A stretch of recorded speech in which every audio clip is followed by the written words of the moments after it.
And what we have here is a brake bleeder and some jerky that's marinating, and I'm going to try to vacuum pack this, or vacuum seal in the jar, this jerky into the marinade to help it get in there more.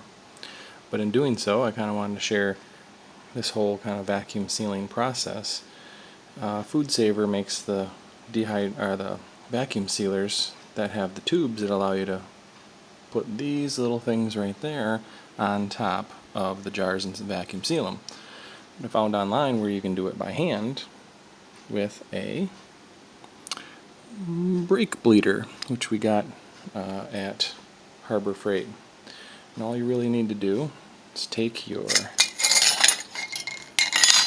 top.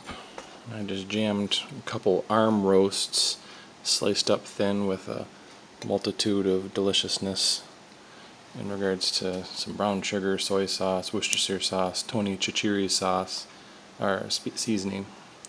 You put that on top there, and I can see we got both of them here, but we're going to use the wide mouth. And you put that on top of this.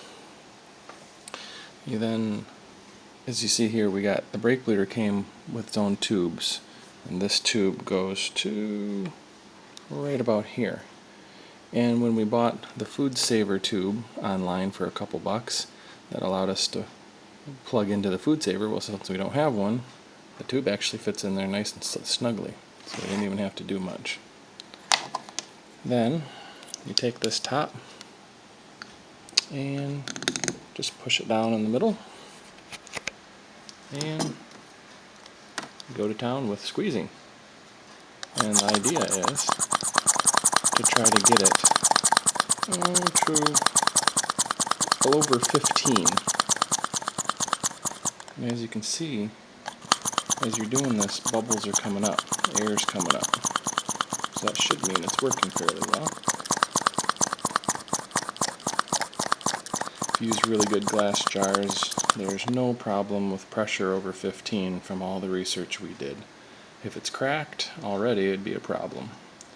But you can kind of see the air bubbles pulling up from underneath, which is good. There's still some in there. If we kept going, it probably would keep sucking more. We got about 17. We'll stop there. And the next thing you do is this right here. And you hear that? That meant it's sealed. And a little bit difficult to do one-handed here.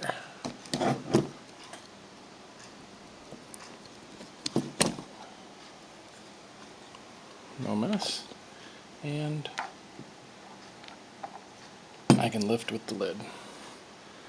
So that's vacuum sealing. I'll give you a little bit idea later on how the jerky turns out, since it's my first batch ever. But anyway, that's vacuum sealing. You can do this with herbs and seasonings and rice and pretty much whatever you want in order to keep things longer.